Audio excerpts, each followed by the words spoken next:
We are back with another God of War reaction and analysis video, and this time I did my research. In the last video, I reacted to the God of War soundtrack for the first time and got a lot of positive response about it, but I also missed a couple tracks, and I hadn't watched the actual cutscenes to Ragnarok before I did this video. So this time I decided to actually watch the cutscenes of Ragnarok all the way through, as well as the previous game, to get a better feel of kind of what Bear McCreary was trying to accomplish with the soundtrack. After paying more attention to the soundtrack and the cutscenes, I noticed some really interesting things that I think people don't know about with regards to the themes, how they're used, and how they relate to different characters. So in today's video, I'm gonna actually go through this with you, listen to some of the tracks I missed that you pointed out, as well as do my own analysis of the tracks and show you how to orchestrate and create music like Bear McCreary. As always, if you enjoy the video and you want to support the channel, you can leave a like and subscribe for more. So we are gonna go through all the characters' themes, and we're gonna start off with Kratos' theme.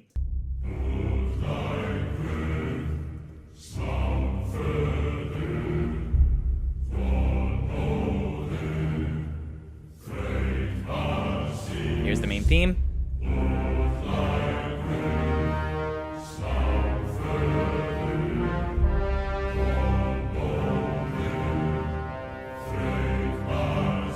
All right, so the two main ideas of Kratos' theme are this low ostinato. A low ostinato is like a repeating accompaniment figure, so. And that's happening in low strings as well as super low choir, which sounds like this together.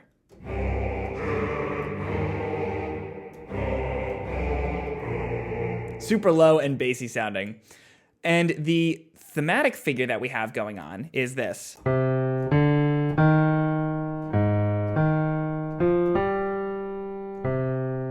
And that's happening in trombones and horns. So we have the trombones, which are giving it that bite and low register, and we have the horn that kind of makes it feel a little bit more heroic.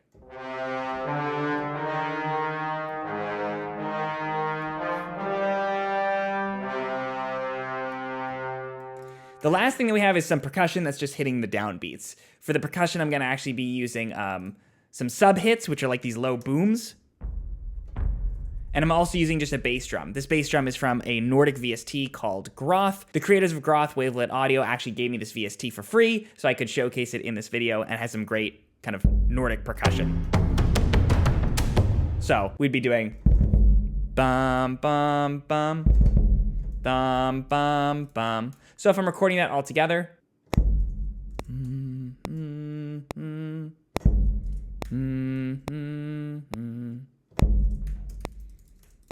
getting all that, we can actually even double that over with the sub hits, and we could just loop it a couple times. Get our marcato strings. Marcato means that it has a bit more like pressure to it, and get our choir to do that low part.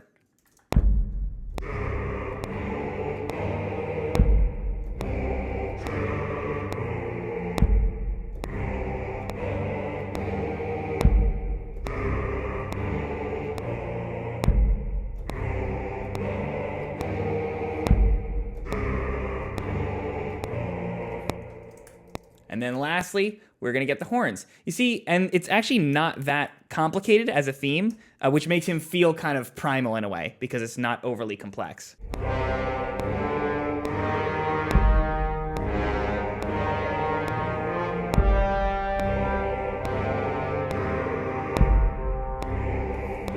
And there you have it.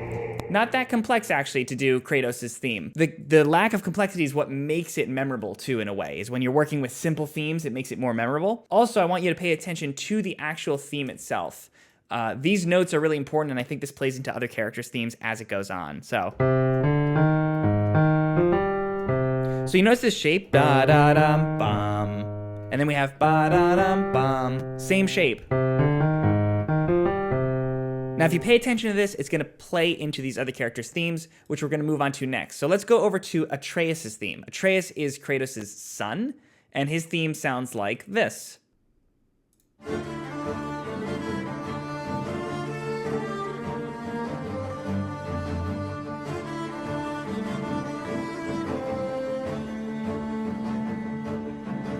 Okay, so let's work with that. Now, first of all, thematically, do you notice anything? So his theme goes like this.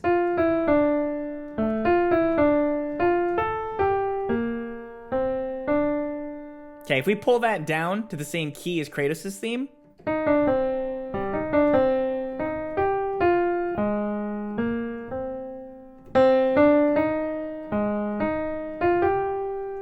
Notice how the same notes more or less are being used? So that's really important. It shows that there's a relationship between Atreus and Kratos. And if we look at Atreus' first 3 notes,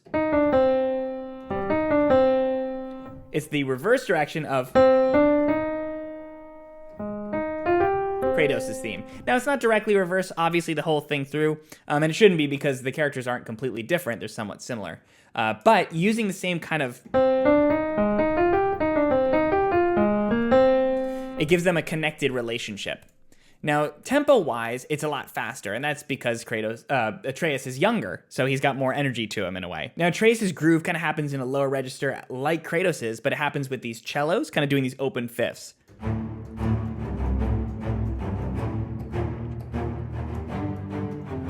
So we can lay that down first.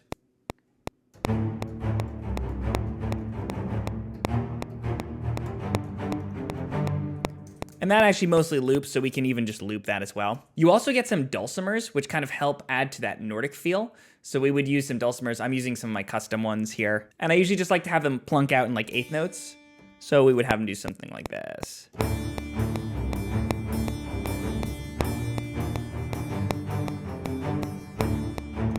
Again, we can kind of loop that if we wanted to, just to save time. Now, in terms of where his theme's actually being played, to me, it sounds like Bear McCreary's hurdy-gurdy, which is an ancient instrument, pretty rare, but it has that kind of like, almost like a bagpipe.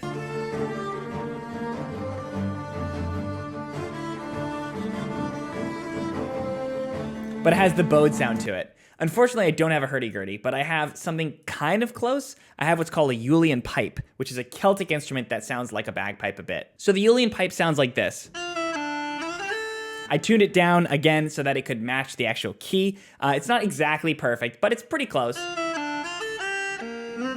So putting it together with the ostinato, we get something like this.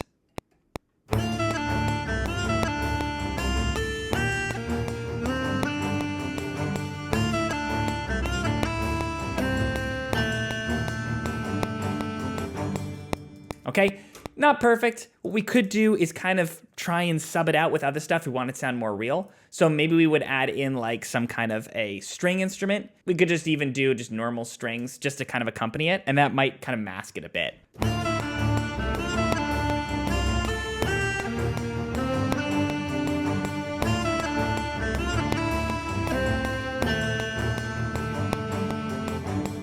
And then the last thing we're missing is some percussion. Again, I'm going to use Groff here, so we'll do something like this.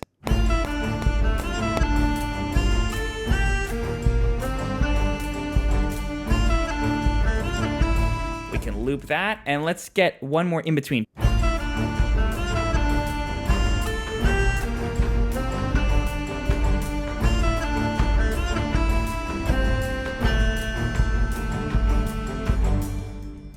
And there we have kind of an approximation of Atreus' theme. Next, let's talk about my second favorite theme, which is Faye's theme. It is Kratos' deceased wife, and it sounds like this.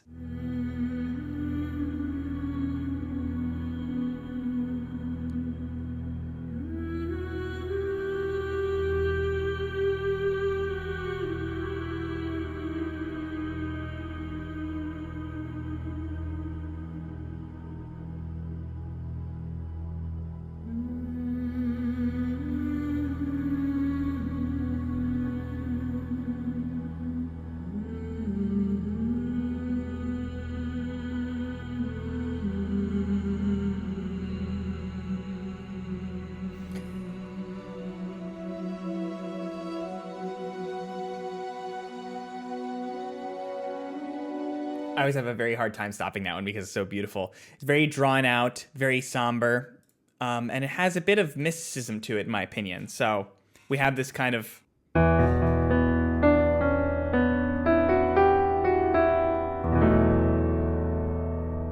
So the reason it feels that way is partially the mode that's being used. So we have this Dorian mode, which basically means we're taking a minor scale and we're raising what's called the 6th degree. So this note adds a little bit of intrigue to what would normally just be minor and sad sounding.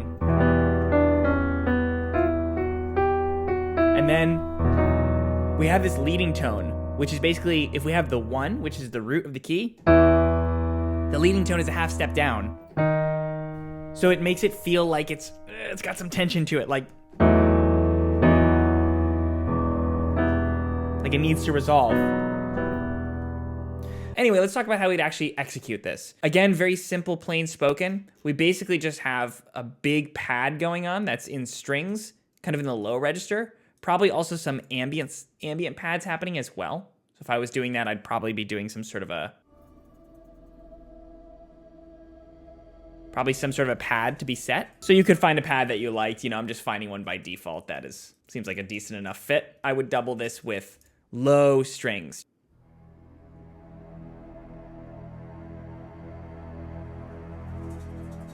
So I'll just set that usually, and then basically just have it go on forever. So for the voice, we're gonna use Groth's Louisa legato, just a standard legato, and that's gonna kind of be a little different than God of War, but it should still sound nice.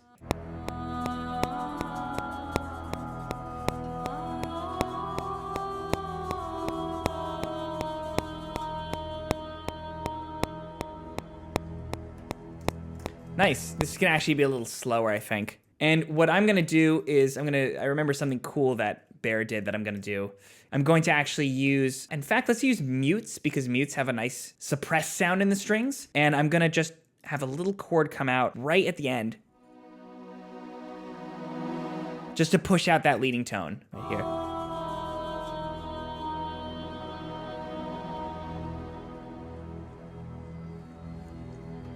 There you have it, kind of the starting point for Faye's theme. Now, I should mention that all of this MIDI is going to be available on my Patreon to people who are supporting me at the $10 level and up. If you want to support the channel and show some love, you can join me on Patreon. Link is in the description. Next, we're moving on to my favorite character theme, which is Freya's. Now, Freya's theme was in the original previous game from Ragnarok, and it's in this one, but it's kind of transformed over time to represent the change of her character.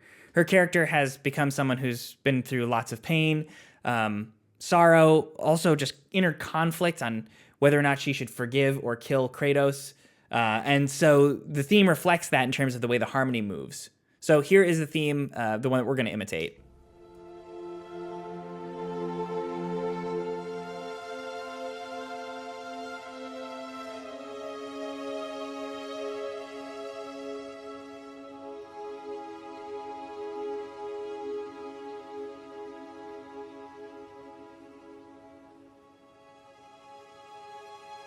So there's a beautiful little rendition there. So in the previous game, her theme went like this. A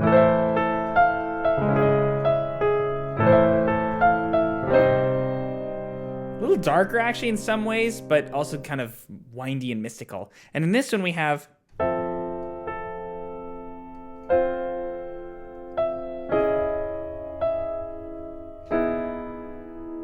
that's the version that happens a little later. And so it has a bit more forgiveness in it in a way, which I think is really clever. Now, these kinds of things are deceptively tricky to orchestrate. It's all strings, and to do it properly program-wise, like to program it in strings, is really tough to make it sound real. What I'm gonna use is actually what's called the Flotta strings by Stretsov, which does polyphonic legato sampling. That's really helpful because it lets you do these kind of like lush moving single lines while still having everything work together as a unit. So it sounds like this.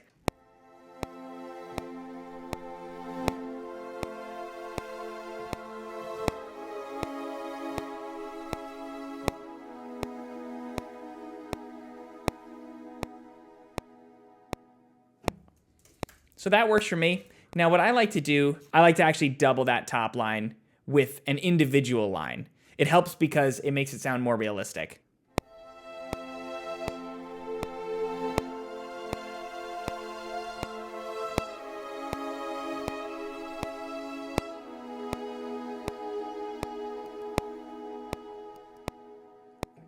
Really, really pretty when you do that. Let's also do something I heard later in the soundtrack, which is to double it with a flute.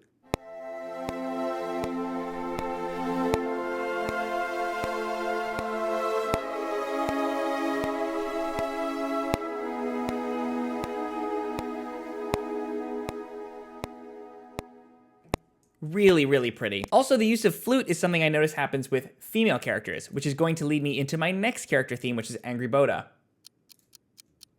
Angrboda? Angrboda, sorry. So Angrboda is a surviving giant that Atreus meets. They look to be the same age, although I'm not sure like what giant ears are. And there seems to be some sort of a potential blooming love interest between the two, or at least a friendship. Here's what her theme sounds like.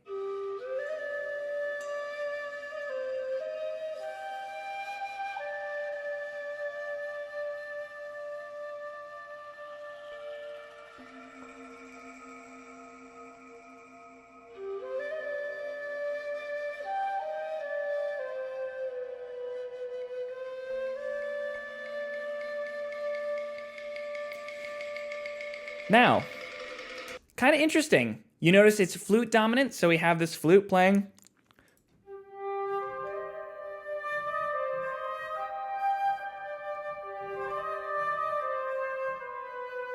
So if you remember the leading tone I talked about in Faye's theme,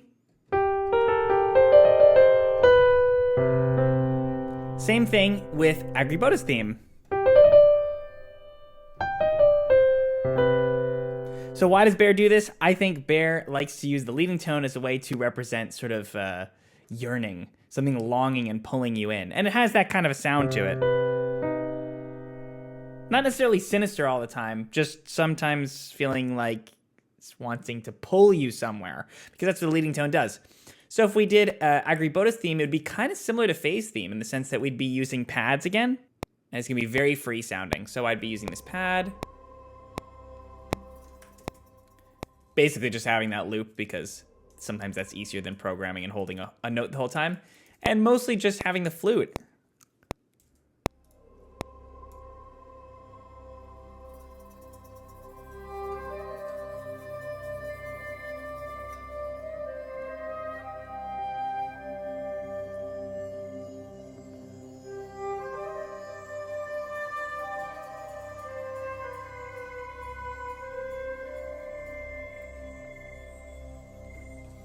Now, depending on the kind of pad you use, it can make it sound more sinister than it needs to. This is a pretty low pad, so it sounds more sinister. But, if you had it less of that bass end, and maybe just strings underneath.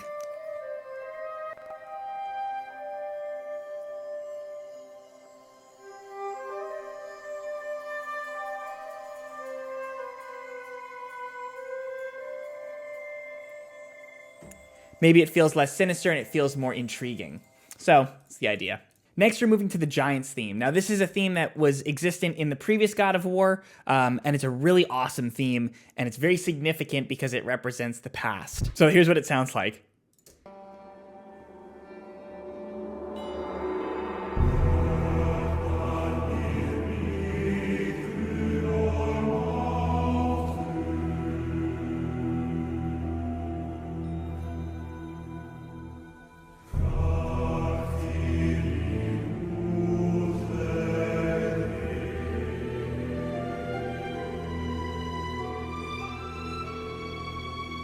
Some beautiful stuff there. So thematically and instrumentation-wise, actually kind of similar to Kratos, which I think, again, sort of harkens back to that feeling of ancientness. These things have been around a lot longer than some of the other things in this series. So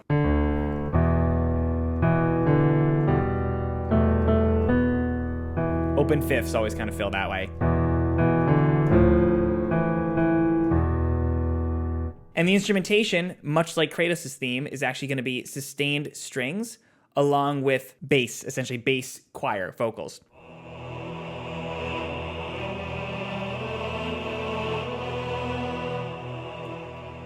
That's the main idea. So it's not too much to capture down in terms of our orchestration.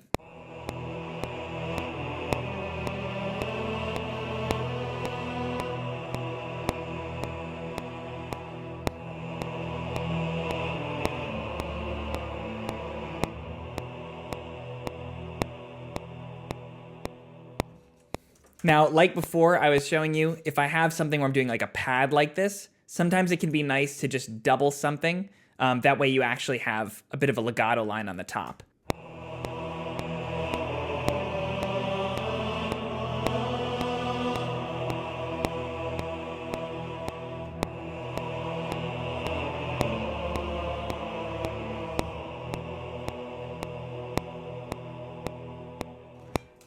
And then last, we're going to use some sub-hits, and again, the Groth single percussion, just for a bit more of that kind of Nordic feel.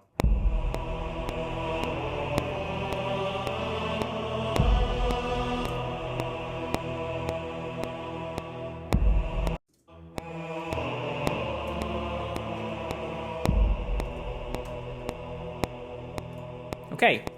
Actually, lastly, I think I am going to add a pad like I have before. And we're going to use the same pad we've been using just for consistency.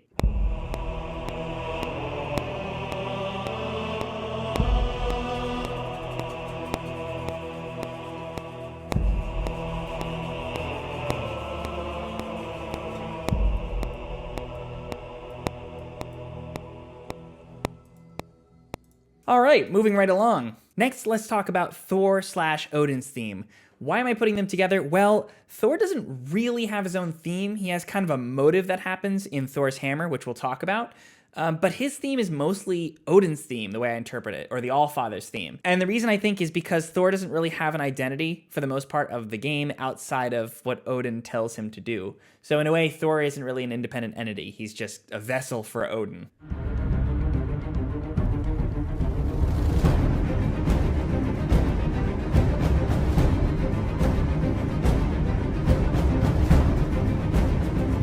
Very actiony, very driving.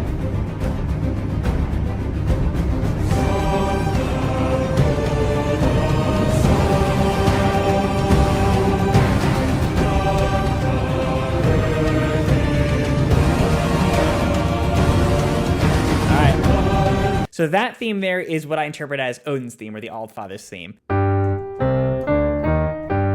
Now, remember I told you a while back to pay attention to Kratos' theme? All right, check this out. You might already be hearing some parallels. If we look at Kratos' theme, just the basic shape of it. Or, right? And we reverse it. We get this. But if we also mirror it, which is called an inversion, that basically takes the notes and it puts them the other way. Instead of getting... So we mirror the whole thing. We wind up with this. So what we'd call this is a retrograde inversion. That means we play it backwards and we mirror it together. When we take Kratos' theme and we do... We play it backwards. And we invert it. We get Odin's theme. So maybe Bear did this on purpose. Maybe it was a happy accident, but a retrograde inversion of Kratos' theme leads to Odin's theme, which means that they're basically polar opposites of each other. Now let's get down the orchestration and instrumentation. For this, we're working with a big ostinato that sounds like this.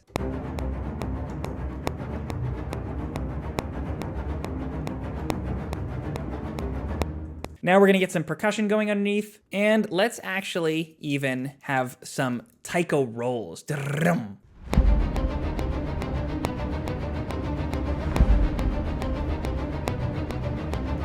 Let's make it even more trailery. So let's use some ensemble percussion.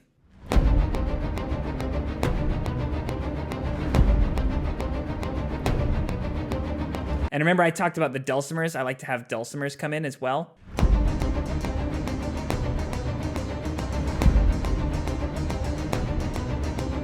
We need some higher percussion, like just some little kind of brushes.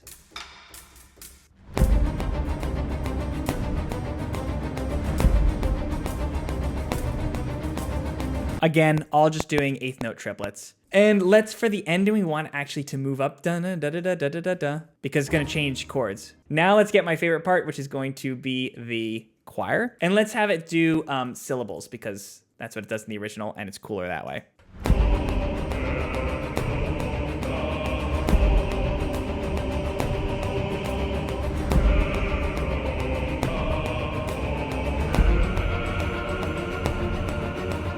Okay, it sounded pretty good.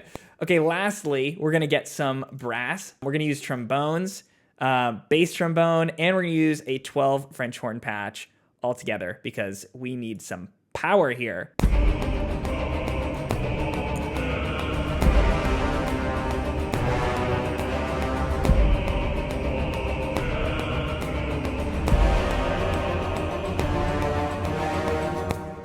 Sounds pretty good. Now, the last thing we're going to look at, out of respects, because I got a lot of comments asking me to check this out, and after watching the cutscenes, I see why, is going to be the Huldra brothers. Again, spoilers, I don't want to give anything away if you haven't seen it, but this is called Rabe's Lament. I have not reacted to this on camera, so I'm going to react to it now.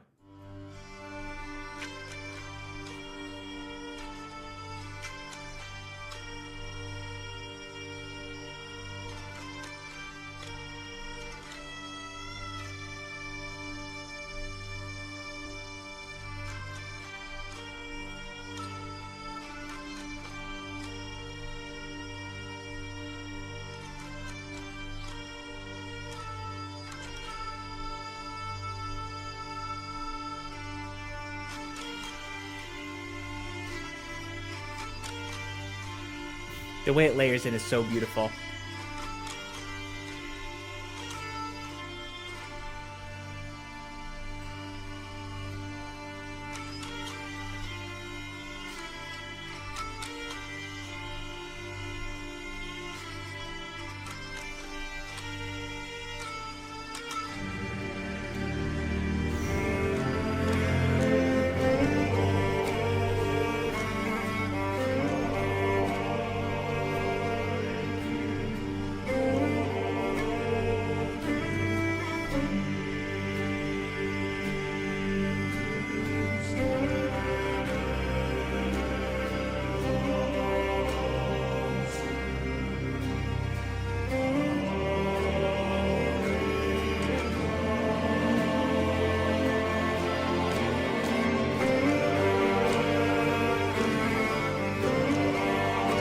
Again, I hate cutting off songs, but this is absolutely gorgeous, and it's incredibly brilliant how Bear used the hurdy-gurdy as the solo instrument that starts and then just gradually expands out, but never loses its sense of intimacy as it goes. You know, it has this big orchestral swell, but it doesn't feel like it takes away from that folky sound. It starts off as such a chipper thing, you know?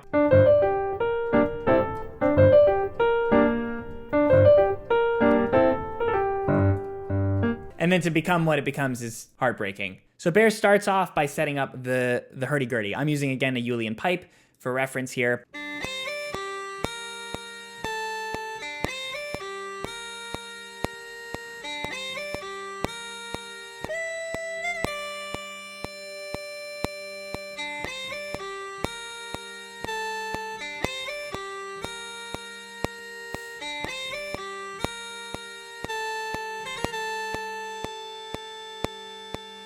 You know, so it has that already kind of funeral sound to it. And on its own, that would be enough to be really somber. But when you bring in the choir that comes underneath, so the choir pops in, and the first chord it does, by the way, is not the G minor chord, which would feel... It's an E flat major, which is just gut-wrenching.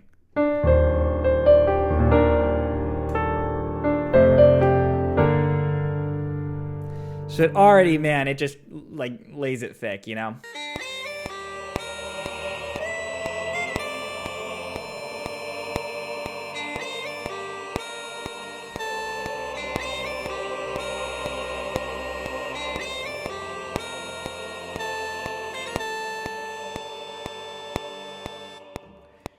Not the exact chords that Bear used, but this is the idea, is he just kind of lays in suddenly with the strings and the choir.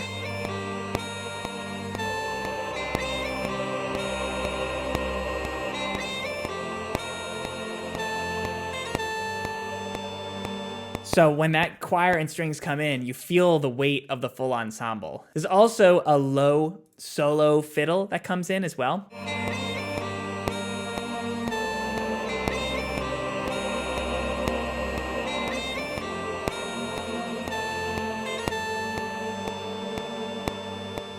We want to be subtle when it comes to this kind of stuff because you could overdo it. But I would do maybe a bass hit on a certain chord. Or you could even kind of add in kind of a low roll and set it up with the bass hit. So you could do like...